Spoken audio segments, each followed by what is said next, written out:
My name is Maeve Harrington, and I'm 30. If the original story ever wrote my face into the margins, it was only as a comma, a pause between someone else's sentences.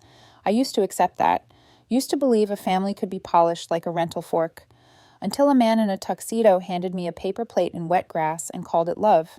"You're not in the wedding party," my brother Adam said, not even embarrassed, just efficient. He kept his eyes on the glowing tent behind him like I was a weather report.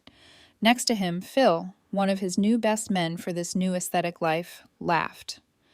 "Real family eats under roofs," Phil added, as if it were a proverb. I stared at the plate, that thin, shivering white. It actually trembled in my hand. Inside the tent, eucalyptus garlands curled like cigarette smoke under fairy lights I'd paid a deposit for. The garlic butter air was warmer than the October cold. Champagne flutes clicked. Somewhere, my money was singing in crystal. A minute earlier, I'd slipped a small envelope into the gift box, my handwriting in dark ink. A gesture, I thought. A gentle comma. "I'll take that back," I said. Adam blinked. "What?" "The envelope." I reached into the box. A bridesmaid gasped, like I'd stuck my arm in a beehive. My fingers found the card, pulled it free. I opened it, slid the check out. I could feel Phil watching me as if I were a spectacle and not a sister. The paper tore cleanly, in halves, then quarters, then eighths. It sounded like a tiny, decisive storm. "Financial ghosts don't bring gifts," I said, and dropped the scraps into a trash bin dressed in white linen. Silence spread, heavy and wet, not the kind that can be giggled away. Across the lawn, my mother's face blinked into awareness, and she started toward us, a late-arriving train. I didn't wait. I set the paper plate neatly on a cocktail table. Somewhere a cost sheet had listed it as biodegradable, tasteful, and I walked. By the time I reached my car, my phone was lighting up. Missed calls. "Maeve, wait." "Maeve, be reasonable." My lock screen reflected me back, hair pinned for a ceremony I wouldn't be allowed to enter. I drove home with both hands steady on the wheel. I didn't cry, not because it didn't hurt, because crying would have turned me into the thing they needed, proof of my instability. My apartment smelled like laundry and lemon oil, a safe smell. I kicked off my heels, opened my laptop, and tapped Venmo. The shared balance, $6,200, still linked to my account, still labeled in cheerful emojis and vague nouns. Vendor, backup, gift. I pressed a few buttons and cleared it to 0. Then I blocked the numbers attached to the pool. Noah texted the second the balance updated. "Noah, you sure? I'm proud. Also ready with ice cream." Noah is my boyfriend. He knows the history, the slow bleed. He knows the edges I keep sharp so I don't disappear. Me. Rain check. I need to pull threads. Noah. Pull them all. Threads. They were everywhere, once my eyes adjusted. The first one, 6 months back. Caterer deposit. $3,200. Sent within 10 minutes, when Adam said the vendor needed a small favor. 3 days later, Dad's suit, another $1,200, because weight made him feel less confident, and Mom's voice on the phone was rehearsed sugar. The week after, a request from Lily, the bride, drone footage upgrade, $1,800. No hello, no context, just a request and gratitude emojis. I approved it, because that's who I was, the buffer you pretend is a wall. I scrolled my Venmo timeline and saw myself funding a Hallmark montage. Deposit, suit, drone, MESC, each labeled in the language of useful women. Got it, I'll cover. No worries. Anything for you. My stomach dropped when I reached last month. I clicked an old Google Sheet link Lily had sent me in March when I offered to help organize their budgeting. It was still public, still open. I hovered through tabs, timeline, vendors, seating, and then excluded guests. It sat there like a closed fist. Cell B12. My name. Next to it, doesn't match vibe, possible wildcard, keep outside main tent. I had to stand up. I had to walk away from my desk and touch my kitchen counter to remember I existed. I'd helped them build the vibe, the playlist, the palette, the speech order, the backup for rain, and they'd decided I would be an outside, a lawn ornament with cutlery. The sheet linked to a diagram, tent layout, escorts, notes. Next to my name, Escort to lawn area. Provide plate. No tent access. Provide plate. Like feeding a cat you don't want to adopt. Notifications pinged. Facebook. Lily had tagged me in a photo. I clicked. A long oak table at the engagement brunch. Candle glow. Curated laughter. Both parents beaming. Caption. Surrounded by those who matter most. Our core. Our forever team. I wasn't in the photo. I wasn't in any of them. A cousin commented, "Wasn't there another sibling?" Lily replied, "You're not imagining. Some people support quietly, and some don't support at all." 19 likes. I didn't throw the laptop. I didn't even flinch. I opened an old folder labeled Adam Laptop Fix, a remote access credential he'd never revoked from the time I rebuilt his system 2 years ago. Within 20 minutes, the files spilled open. Emails, PDFs, group chats named things like Wedding 18 and BTS photos. I archived everything, uploads, screenshots, timestamps, until my downloads folder looked like a purge. And then I found the zipped folder, Plan B-Y seating adjustments. Inside, updated guest lists, table charts, tent diagrams, with a set of notes startling in their neatness. The 3 words again, provide plate. A second note, no tent access, optics. Optics. I have been alive long enough to know when love has turned to optics. It's subtle. People start fixing your hair while they talk at you. The group chat was worse. Lily. He's just not photogenic. Love him, but off-brand energy. Phil. Sad uncle vibe. Bridesmaid. He did pay for half the cake. Maybe he can help cut it? Lily. No. Messy hands and photos. Adam. Let's keep logistics tight. I watched my brother abbreviate me into logistics. There was one more voice memo in my phone I'd saved and never cataloged, from Dad last week. You need to understand something. This family moves forward. If you're not part of the solution, you don't get to stand in the photos. I played it twice. Then I wrote one sentence in my notebook, the ink pressing through to the next page. Financial ghosts don't bring gifts. When the adrenaline cooled, what remained wasn't rage. It was precision. Make a list. Pull back pending transfers. Download receipts. Backup chats and diagrams. Freeze wedding funds tied to my name. Reclaim authorization. Bring witness. Bring boxes. I called Daniel Cleary, a lawyer who'd once told me, over coffee, that people who hide behind love rarely rid their contracts. I told him what I had, where it pointed, what I wanted. I'll be there, he said.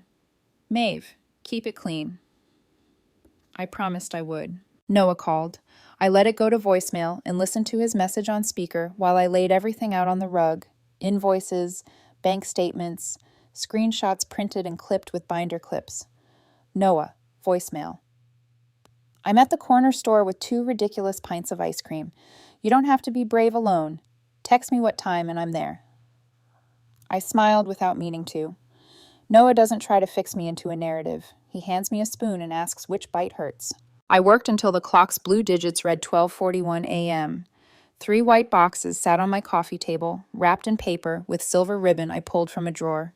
1 for Adam, 1 for Mom and Dad, 1 for the gift table, not a gift, a mirror.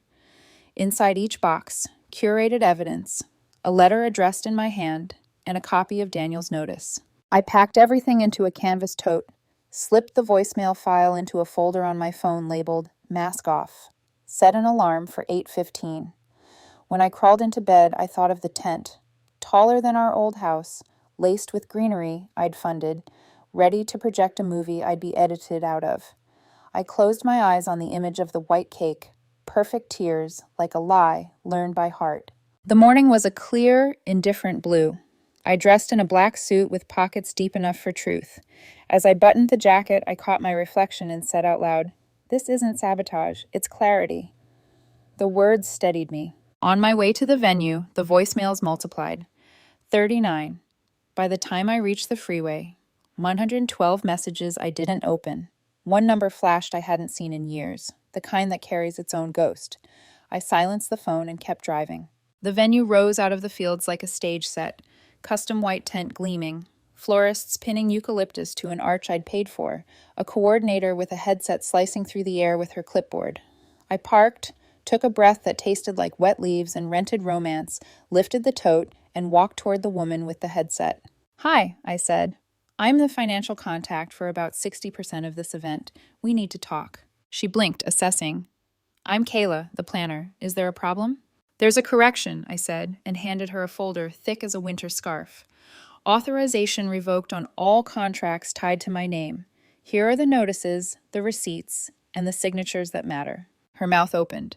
She looked from me to the paper to the tent as if checking who held the power. She didn't know yet, and I wasn't going to raise my voice to teach her. I'd brought documents. I'd brought a witness. I'd brought boxes like small, white verdicts. Somewhere behind us, a delivery man lifted the cake, white, symmetrical, untroubled by conscience, and turned, confused, as his phone buzzed. I checked my watch. 10:37 a.m. 2 hours and 23 minutes until showtime. "Let's begin," I said. "When you spend your whole life being the quiet one, people forget you know how to make noise." That morning, the noise was silence. The kind that falls when the music stops mid-sentence. By 10:55 a.m., the florist had stepped aside, mid-wire, as the generator died. The hum vanished. The fairy lights flickered, then went dark, leaving half the tent in shadow. Somewhere a coordinator barked into her headset, "Can we get confirmation on power?" I was already walking past the hydrangea arch with Daniel Cleary beside me. He carried a black briefcase that looked far too calm for what it contained. "Everything notarized?" I asked. He nodded. "Certified, time-stamped, and signed. You've got cause and proof, Maeve. Just stay steady." I smiled. Steady is all I have left. At the edge of the lawn, I saw Adam, my brother, pacing with his phone pressed to his ear, tux jacket half on, the tie loose like a flag of surrender. His voice cut through the noise. "What do you mean the caterer pulled out?" He hadn't seen me yet. Behind him, I caught a glimpse of Noah, my boyfriend, standing uncertainly near the parking lot. He looked like someone who wanted to help but didn't know which fire to put out first. I'd texted him that morning. "Don't come inside unless I ask. Just be there." He was. That was enough. I walked straight toward Kayla, the planner, clipboard clutched to her chest now. She looked pale. "Ms. Harrington," she said in a low voice. "I just got off the phone with the lighting team. They said the payment authorization was revoked." "That's correct." "But they said it's in your name." "Also correct." I don't understand." "You don't need to. The contracts are void. Any vendor tied to my name has been notified. You may want to advise your staff to stand down." Her jaw opened, then closed. "But this will ruin the ceremony." "Then consider it an honest one," I said softly. She stared at me like she couldn't decide if I was cruel or cleansing. By 11:12, the DJ's truck pulled out of the gravel drive. The caterer packed up trays of food. A lighting technician unplugged the last extension cord. The tent, so proud a few hours ago, now looked like an empty ribcage under the sun. That's when I finally heard Adam's footsteps storming toward me. "What did you do?" His voice cracked. Sweat had gathered at his temples. "I secured my assets," I said calmly. "You can't just, Maeve, this is my wedding." "It was never your wedding. It was my sponsorship." "That's insane." "No," I said, taking a step closer. "Insane is stealing from your own sister and then handing her a paper plate." His jaw clenched. "You're making a scene."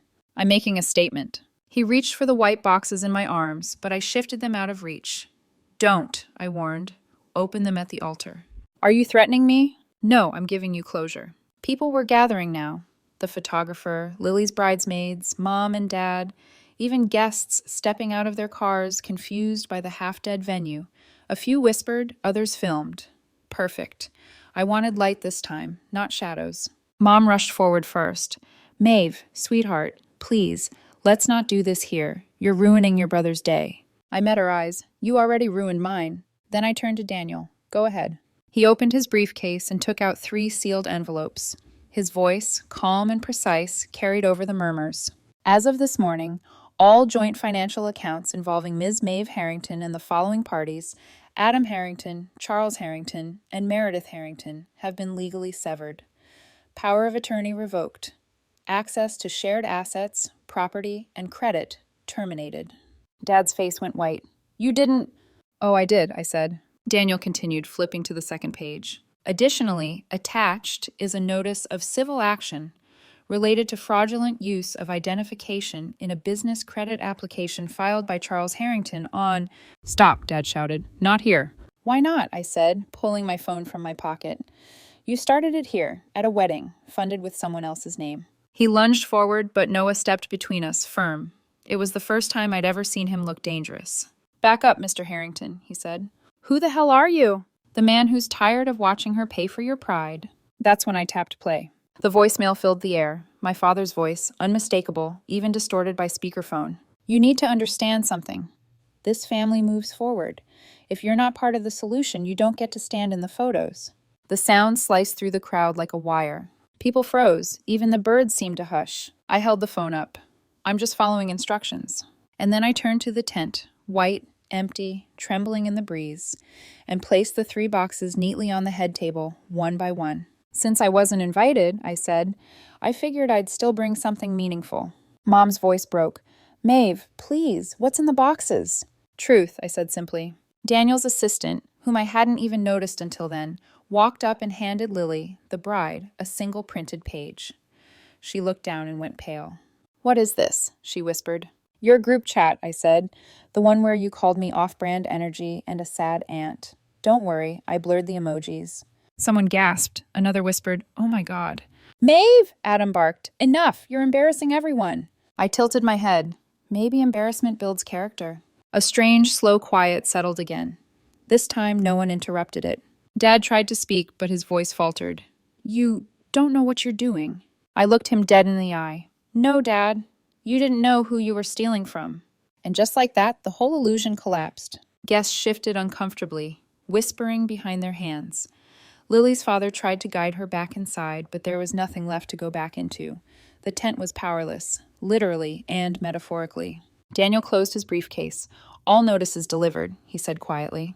"Thank you," I replied. Then I turned to the crowd and smiled. Not a cruel smile, but the kind that comes after surgery, when the wound's finally clean. "Some of us spend our lives paying to be seen," I said. "Consider this my refund." And I walked away. Behind me, the chaos erupted. The dull thud of voices, the scrape of heels on gravel, the sound of a perfect day unraveling. By the time I reached the road, Noah was already waiting in the car, door open. "You okay?" he asked gently. I nodded. Better than okay. We sat there for a minute, the quiet so thick it felt like peace. Then I whispered, "You know what the best part is?" "What?" "They can't say I ruined their wedding." I turned my head toward the tent, now an empty skeleton against the gray sky. "I just stopped paying for the lie." They say silence is golden, but mine came plated in shock. By the next morning, every group chat I'd ever been in had turned into a wildfire. Screenshots, voice notes, cousins pretending neutrality, an aunt posting a passive-aggressive status about forgiveness and family. Lily's friends wrote things like, "Some people just can't be happy for others. Imagine ruining your brother's wedding for attention." Attention. That word hit like a bad joke. I'd spent my entire life being the background, holding the light so everyone else could glow, and now they accused me of wanting the spotlight. Fine, I thought. Let them stare. By noon, the local news blog had picked it up. "Sister pulls financial plug at wedding.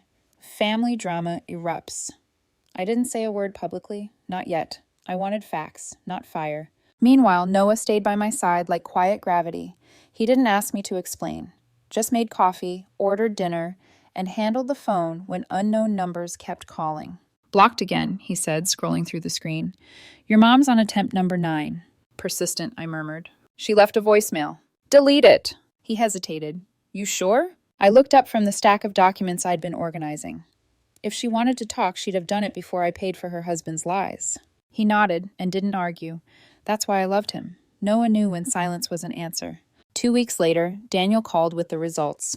"The audit confirmed it," he said. "Your father filed a small business loan 2 years ago. Using your information as co-signer, he forged digital consent with an old copy of your signature. The fraud team cleared you. You're free of liability." "And him?" "Accounts frozen, license suspended. The loan is fully his now." There was a beat of quiet between us, professional, but heavy. "Maeve," he said softly, "you did the right thing, even if it doesn't feel like it yet." "I don't know what it feels like," I admitted, "but I know it's real." When I hung up, I noticed an email sitting unread in my inbox. Subject line, "From Uncle Ben, you should see this." Uncle Ben was my father's estranged brother, the kind who showed up at funerals but never birthdays. Attached Chum was a single file, recording 2019.MP3. For a long minute, I just stared at it. Then I pressed play. My father's voice filled the room. Flat, casual, the way men sound when they think no one's listening. She's good for money, just don't let her feel too important. Then my mother's voice, soft, a whisper pretending to be wisdom. Don't worry, she won't, she always comes back. Static, laughter, then silence. I sat there frozen. It wasn't surprise that gutted me. It was recognition. Every awkward family dinner, every guilt trip, every "you're so responsible" had been part of the script. I'd been typecast. I didn't cry, not right away. I just pressed my palms over my eyes until I saw colors. When I finally spoke, my voice came out steady. They didn't even respect the con enough to lie with creativity. Noah reached for my hand. You can release it, he said quietly. People should know. I nodded, but not as gossip, as truth. That night, I set up my camera on the kitchen table. No makeup, no theatrics, just me, a woman sitting in front of a mountain of evidence. The video was titled, They Used My Name, They Spent My Money, Here's the Receipts. For 12 minutes, I spoke plainly. No shouting, no bitterness, just the facts. The Venmo transfers, the Google sheet, the fake loan, the recording, the fake loan. At the end, I looked straight into the lens and said, this isn't revenge, this is reclamation. They erased my face, so I took everything back. Then I uploaded it and went to bed. By morning, it had 400,000 views. By the third day, 2 million. Within 2 weeks, 3.4 million and counting. The comments poured in. My sister did this to me. I was the wallet too. Finally, someone said it out loud. Journalists called, podcast hosts, even a financial advocacy group reached out. One message stood out. We'd like to help you build a resource for others who've experienced financial abuse by family. We'll sponsor the platform if you're interested. So I did. I called it No More Tense, a space for people like me, those who'd been treated like open credit lines wrapped in love. Within a month, the site had 15,000 members, forums, testimonials, volunteer lawyers offering free consultations. Every post carried the same quiet ache, the same invisible scar. My first entry read, You're not ungrateful for saying no. You're not selfish for wanting peace. You're not wrong for walking away. The platform took off faster than I expected, but every success carried a shadow, the one shaped like my parents. Because for all the noise outside, the inside of my world stayed eerily quiet. Mom didn't reach out again. Adam's social media disappeared. Dad's name showed up in court filings. But at night, the quiet hummed with things unsaid. Sometimes I'd wake at 3 a.m. to a phantom ringtone, the sound of a phone lighting up with family names that no longer meant home. Other times, I'd scroll through the comments on my video and realize I wasn't alone. Thousands of people had been cut by the same blade, loyalty sharpened into debt. Still, it was Uncle Ben's second email that sealed everything. Subject, for your records. Attachment, photo 2006.jpg. It was me, age 12, standing next to my father, holding a certificate for some science fair, both of us smiling. On the back, in faded handwriting. He doesn't know we're just using him. The words felt like acid on old wounds. I stared at the photo until the edges blurred, then I slid it into a drawer, not to hide it, but to mark the grave of who I used to be. I thought about posting it. I didn't. Some truths don't need to be public to be powerful. Weeks later, I was invited to speak at a virtual panel about financial boundaries. The host introduced me as the woman who turned betrayal into movement. I smiled politely but felt something twist in my chest. Because it hadn't been a movement. Not at first. It was survival. When my turn came, I said simply, people talk about family ties like they're sacred. But ties can strangle too. The only thing I untied was the knot around my own throat. The chat exploded with hearts and applause emojis. But when the screen went dark, I just sat there, staring at my reflection. I wasn't proud or triumphant. I was free. And freedom, I learned, is quiet. Later that night, I walked into the kitchen where Noah was leaning against the counter, scrolling through his phone. Everyone's talking about you, he said with a grin. You're kind of famous. I laughed softly. Fame's overrated. I just wanted peace. He stepped closer. You earned it. Maybe. But peace, I realized, wasn't a destination. It was a practice. I closed my laptop, shut the notifications off, and let the apartment fill with stillness. Somewhere outside, a wedding band played through the evening air. Soft piano, the kind that used to make me ache. This time, I just listened, calm and unbroken. 3 months passed before my name reached them again. It came through a trembling voice on a phone I almost didn't answer. "Maeve, it's your mother." Her tone was unsteady, more fragile than I'd ever heard.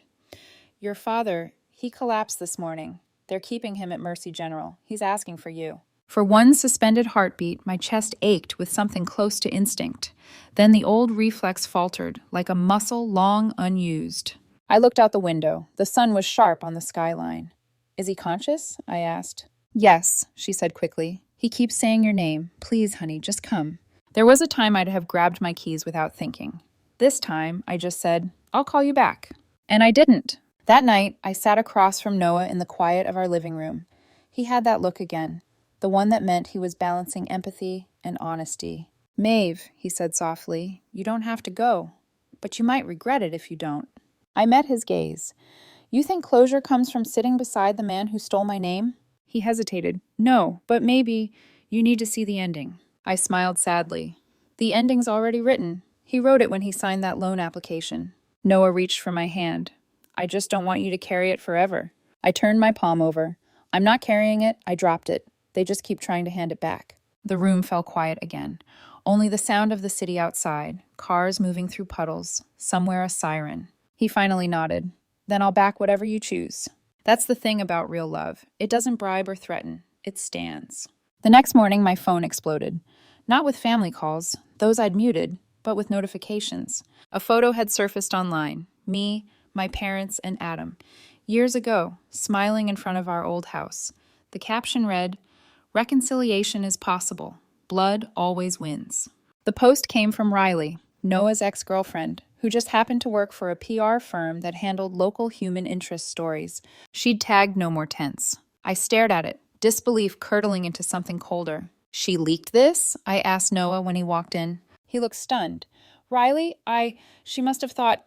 "What? That she'd help me forgive?" "She called me last week," he admitted quietly. "Wanted to talk about helping you reshape your image. I didn't think she'd do this without asking." My stomach tightened. She thinks I'm an image now. He rubbed the back of his neck. "Maeve, I'm sorry. She shouldn't have touched my story," I interrupted. "But that's what people do when you survive something they can't understand.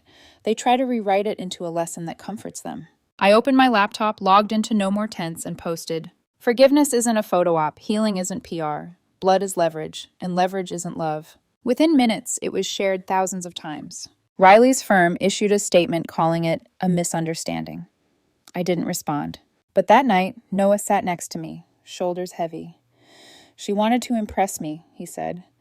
"And she's not wrong about one thing. You've become a symbol." "I didn't ask to be," I said quietly. "I know, but maybe you're the right one anyway." I looked at him, this man who'd seen me unravel and rebuild, and felt a small, flickering peace. "Just don't let me become their mirror again," I whispered. "Even well-meaning people can trap you in a role." He nodded. "Never." A week later, the civil case closed. My father's fraud confirmed. His license gone. Mom's name appeared as cooperative witness. It should have felt like justice. Instead, it felt like a full stop. The kind that ends a long, ugly sentence. Mom emailed that evening. "We didn't know how deep it went. Please remember, we're still family." I stared at the screen, the same way I once stared at invoices, calculating cost. I typed one line and hit send. Family doesn't survive on apologies. It survives on accountability. Then I archived the thread and never looked again. As the months stretched, No More Tents grew beyond me. Volunteer moderators, financial counselors, even small nonprofits wanted to partner. People shared their stories, siblings draining college funds, parents using children's credit, partners exploiting joint accounts. Reading them was like tracing scars I'd already healed. But one night, as I scrolled through testimonials, I realized something. I didn't want to live inside the wound forever. I opened my journal and wrote, "There's life after leverage." The next morning, I packed a bag, just essentials, closed my laptop. When Noah saw the suitcase, he frowned. "You leaving?" "For a while," I said, "just to breathe somewhere they can't find me." He hesitated. "And us?" I looked up. "You're my peace, not my prison. Come if you want." He smiled softly. "Then I'll find you when it's time." 2 weeks later, I moved to a small town near the coast.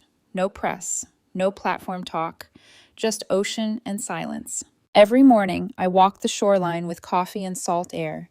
Every evening, I let the phone buzz itself to death on the counter. They called it disappearing. I called it detox. One morning, I received a letter from a former No More Tense member. You don't owe anyone your pain, but thank you for turning yours into a map. I folded it carefully and tucked it into my journal. Some debts, I decided, are worth keeping. 6 months later, the world had stopped asking about my family.